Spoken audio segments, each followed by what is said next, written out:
때는 늦어름 아직도 열기가 가시지 않은 어느 날 밤이었습니다. 서울의 한 대학에 다니고 있는 나는 여름방학 동안 방학 특강을 듣기 위해 학교 기숙사에 머물고 있었습니다. 기숙사도 여름방학이라 텅 비었고 그 덕분에 각 층에는 나를 포함해 몇 명밖에 없었습니다. 조용한 환경 덕분에 공부에 집중하기는 좋았지만 밤이 되면 으스스한 기운이 도는 것 같아 조금 꺼림칙하기도 했습니다. 어느 날 밤 나는 늦게까지 과제를 하다가 배가 고파져서 근처 편의점에 다녀오기로 했습니다. 밤 공기는 약간 서늘했지만 기분을 전환하기에는 좋았습니다. 편의점에서 간단히 김밥과 음료를 사들고 기숙사로 돌아오는 길, 아무도 없는 기숙사 복도를 걸으면서도 나는 여전히 그 묘한 기운을 떨칠 수 없었습니다. 내 방은 7층 끝쪽에 있었는데 일부러 조용한 쪽을 선택했기에 더 어두침침하게 느껴졌습니다. 복도 불빛은 센서등이어서 걸음을 옮길 때마다 앞이 밝아졌다가 곧 꺼졌습니다. 그런 와중에 6층쯤에 다다랐을 때 아래층 어딘가에서 쿵 하는 둔탁한 소리가 들렸습니다. 순간 움찔했지만 기숙사 건물이 오래돼서 생기는 소리겠거니 하고 무시했습니다. 7층에 도착해 방으로 들어가려는데 문 앞에 누군가의 그림자가 보였습니다. 곧바로 사람일까 싶었지만 없는 듯했고 긴장한 탓이었는지 나의 심장이 빠르게 뛰기 시작했습니다. 조심히 방 문을 열고 들어가 불을 켜러 스위치를 찾는 순간 뒤에서 또 쿵쿵거리는 소리가 점점 가까이 들렸습니다. 불 꺼진 복도 끝에서 무엇인가 다가오는 형체를 상상하며 순간 몸이 굳었습니다. 겨우 정신을 차려 방 안으로 들어갔고 문을 잠갔습니다. 그리고 한참 아무 소리 없이 시간이 흐르는 듯 했지만 어느샌가 느껴지는 기운에 나는 뒷목이 서늘해졌습니다. 그때 창문에서 들리는 작은 속삭임이 나의 모든 신경을 곤두서게 만들었습니다. 이봐 거기 있지. 겁에 질린 나는 창문 근처로 갈 엄두도 내지 못했습니다. 단지 손이 떨리며 휴대전화를 집어들고 불이 켜져 있는지 확인하거나 주위를 조명하려 했습니다.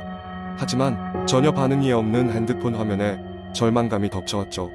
기묘한 소리는 계속되었고 아마도 그것은 나를 불안하게 만들려는 시도인 것 같았습니다.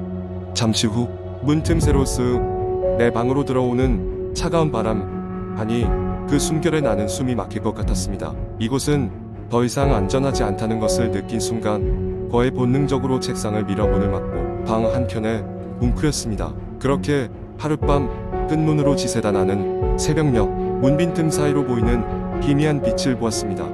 순간적으로 소름이 돋았지만 이상하리만치 조용한 것을 깨달았습니다. 조심히 다가가 문을 살짝 열어봤을 때 복도는 다시 평소처럼 텅 비어 고요했습니다. 그날 이후로도 그날 밤의 일이 꿈인지 생시인지 확실치 않았지만 그 기묘한 경험은 절대 잊을 수 없는 공포로 남았습니다. 그로 인해 방학이 끝날 때까지 나는 누군가의 발자국, 소리와 자꾸 으스스한 속삭임이 귀에 맴도는 느낌을 벗어날 수 없었습니다. 이 이야기는 그저 내 상상이 만들어낸 괴현상이었을까요? 혹은 기숙사 어딘가에 여전히 무엇인가 존재하고 있는 것은 아닐까요? 두 번째 이야기. 어느 여름밤 대학생인 민주는 친구들과 함께 학교 근처의 산에 위치한 귀신의 숲으로 소풍을 가기로 했다.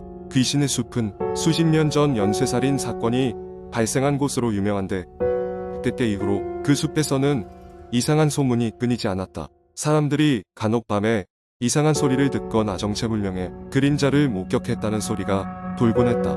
민준과 친구들은 반신반의하면서도 스릴을 즐기고자 숲으로 향했다. 그들은 손전등과 간단한 간식들을 챙겨 저녁 9시쯤 숲 입구에 도착했다. 밤 공기가 제법 서늘했지만 그들은 이내 숲속으로 발걸음을 옮겼다. 걷기 시작한 지 10분이 채 지나지 않아 숲의 분위기는 그들을 압도하기 시작했다. 짙게 들이운 나무들로 인해 하늘은 보이지 않았고 울창한 숲의 적막감은 긴장의 끈을 서서히 조여왔다. 시간이 점점 지나자 친구들 중 한 명인 지수는 뭔가 불안함을 느꼈다. 그녀는 나무 뒤에서 무언가가 자꾸 자신을 쳐다보는 느낌을 받았다. 야 너희도 뭔가 이상한 거 느끼지 않아? 지수가 떨리는 목소리로 말했다. 친구들은 처음에는 그녀를 놀리며 신경 쓰지 않았지만 불길한 기운이 점차 확산되면서 모두의 표정이 굳어졌다. 이윽고 민준의 맞은편에서 바스락거리는 소리가 들렸다. 처음에는 작은 짐승이라 생각하며 대수롭지 않게 넘어갔지만 소리는 점점 가까워졌다. 민준은 손전등을 그쪽으로 비추었고 나뭇잎 사이로 이상한 형체가 어렴풋이 보였다. 그것은 사람의 형상이었지만 그들의 기대와 달리 움직임이 전혀 없었다. 친구들은 그 형체로 다가가기 시작했고 그때 저 멀리서 낮고 희미한 웃음소리가 들리기 시작했다. 그 소리는 점점 더 명확해졌고 마치 사방에서 들려오는 것처럼 주위를 에워쌌다. 민준과 친구들은 겁에 질려 발걸음을 돌리려 했지만 발이 땅에 붙은 듯 움직이지 않았다. 그때 지수는 갑자기 울기 시작했고 그녀의 손전등이 떨어져 어둠 속으로 사라졌다. 그들은 발걸음을 재촉하며 숲을 빠져나가려 했으나 방향 감각을 잃은 채 같은 자리를 맴도는 기분이었다. 공포는 극에 달하였고 그들은 비명을 지르며 허공을 비집고 뛰기 시작했다. 숲은 그들을 빠져나가게 놔두지 않는 것처럼 보였다. 그러다 갑자기 웃음소리가 멈췄고 숲은 다시 죽음 같은 정적에 휩싸였다. 겨우 정신을 차린 그들은 서로를 부추겨 숲을 빠져나왔다. 숲을 벗어나자마자 그들은 도망치듯 도로를 따라 달렸다. 추격의 그림자 없이도 그들은 뒤를 돌아보지 않았다. 비록 그날 밤의 공포는 서서히 잊혀져 갔지만 민준과 친구들은 다시는 그 숲을 찾지 않겠노라 굳게 다짐했다. 귀신의 숲. 그곳은 여전히 수많은 소문과 이야기들로 가득했다. 하지만 그날 이후로 민준과 그의 친구들은 그 어떤 이야기도 믿지 않는 법을 배웠다. 그들이 직접 경험한 공포는 그 어떤 이야기보다 생생했고 이처럼 깊은 어둠에 휘말리는 것 자체가 진정한 공포라는 것을 깨달은 채로 그날 밤의 기억은 오랫동안 그들의 가슴에 남아 있었다.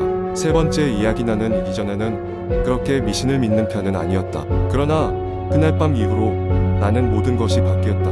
내가 살고 있는 동네는 오래된 건물이 많았고 특히 한 건물은 귀신이 나올지도 모른다는 소문이 돌았었다. 별로 신경 쓰지는 않았지만 동네 사람들이 지나치게 그 건물을 피하는 걸 종종 볼 수 있었다. 그 건물은 1970년대에 지어진 5층짜리 아파트로 건물 외벽은 낡고 회색빛이 돌며 유리창 몇 개는 금이 가 있었다.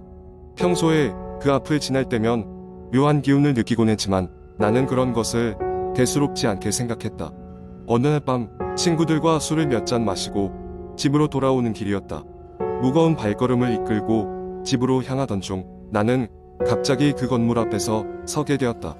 어쩌다가 이곳에 오게 된 것인지 기억나지 않았다. 하지만 묘한 분위기에 조금 취기가 돌면서 나는 충동적으로 그 건물에 들어가 보기로 했다. 낡은 철문을 밀고 들어가자 건물 내부는 예상대로 음습하고 차가운 공기가 가득했다. 1층은 텅 비어 있었고 오랫동안 사용하지 않은 듯한 먼지와 거미줄이 여기저기 널브러져 있었다. 나는 계속해서 위층으로 발걸음을 옮겼다.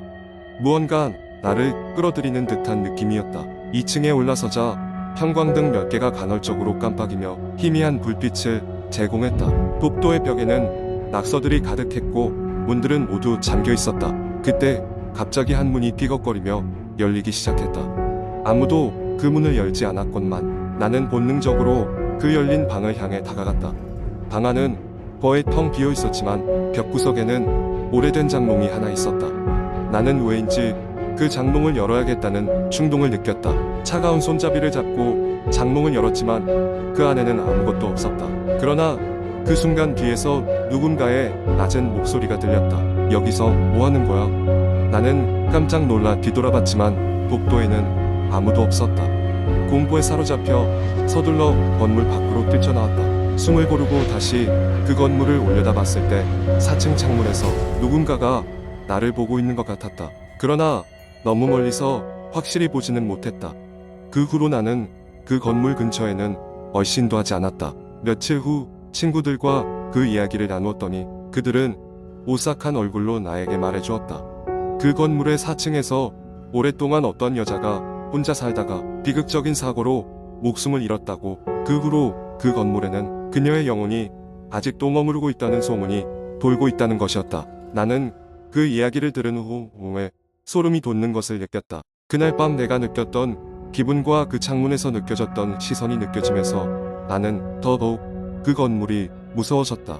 그 이후로도 종종 그 길을 지나게 되었지만 절대 그 건물을 쳐다보지 않았다. 그리고 그날 밤의 기억은 내 머릿속에서 결코 사라지지 않았다. 네 번째 이야기. 어느 더운 여름밤 대학생인 민재는 방학을 맞아 고향집으로 내려가게 되었다.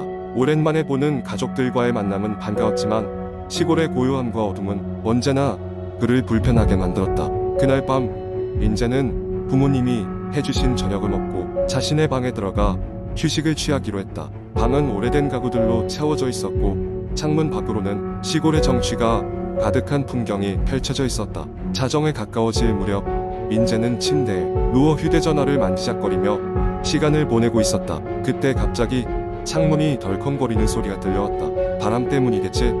민재는 그렇게 생각하며 무시하려고 했지만 창문 밖에서 누군가의 그림자가 어른거리는 것을 보고 깜짝 놀랐다.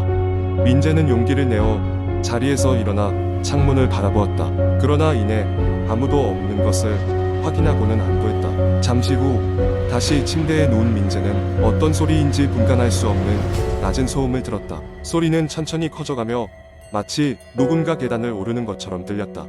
가족 중 한 분이 깨어 계신 건가 생각했지만 느낌은 왠지 불길했다. 민재는 조용히 방문을 열고 밖을 내다보았지만 복도는 어둠에 잠겨 있었다. 무언가 이상하다는 걸 느낀 민재는 스마트폰의 라이트를 켜고 복도를 천천히 걸어갔다. 소리의 출처를 찾아 집안을 살펴보던 그는 부엌 근처에서 무언가 바스락거리는 소리를 듣고 걸음을 멈췄다. 불을 켜 보았지만 아무것도 없었다. 그때 민재의 등 뒤에서 갑작스레 차가운 바람이 스쳐갔다. 그와 동시에 전등은 깜빡거리기 시작했다. 급히 부모님의 방으로 달려간 민재는 두려움에 떨며 문을 열었지만 방은 텅 비어 있었다. 문득 아까 잤던 자신의 방에서 인기척이 느껴졌고 민재는 큰 소리로 누구야? 라고 외쳐보았다. 그의 외침에도 불구하고 대답은 없었고 대신 방에서 작은 웃음소리가 들려왔다. 그것은 마치 어린아이가 웃는 소리 같았지만 그 웃음소리는 섬뜩했고 불안감을 증폭시켰다. 공포에 질린 민재는 다시 방으로 돌아가기로 결심했다. 그는 조심스럽게 문을 열고 라이트를 비추었다. 그런데 방 한 구석에 무언가 앉아있는 형체가 보였다. 그것은 어린아이의 모습이었다. 그러나 그 아이의 눈은 기이하게도 허공을 응시하고 있었고 표정은 마치 오래된 인형의 것처럼 굳어 있었다. 민재는 두려움에 철렁하며 서서히 뒤로 물러났다. 그 순간 아이의 입이 천천히 벌어지며 이렇게 라는 단어가 흐릿하게 들려왔다. 더 이상 견딜 수 없었던 민재는 서둘러 방을 벗어나 집 밖으로 뛰쳐나갔다. 밖은 여전히 어둡고 조용했으며 가슴은 빠르게 뛰고 있었다. 한참을 그렇게 서 있다가 집안을 다시 쳐다보던 민재는 결심을 한 듯 부모님에게 전화를 걸었다. 전화가 연결되자 수화기 너머로는 졸린 어머니의 목소리가 들렸다. 엄마, 지금 어디 있어요? 민재는 떨리는 목소리로 물었다. 어머니는 당황한 듯 우리 지금 여행 중이잖니. 다음 주까지 돌아가지 않기로 했잖아. 왜 그래? 무슨 일 있니?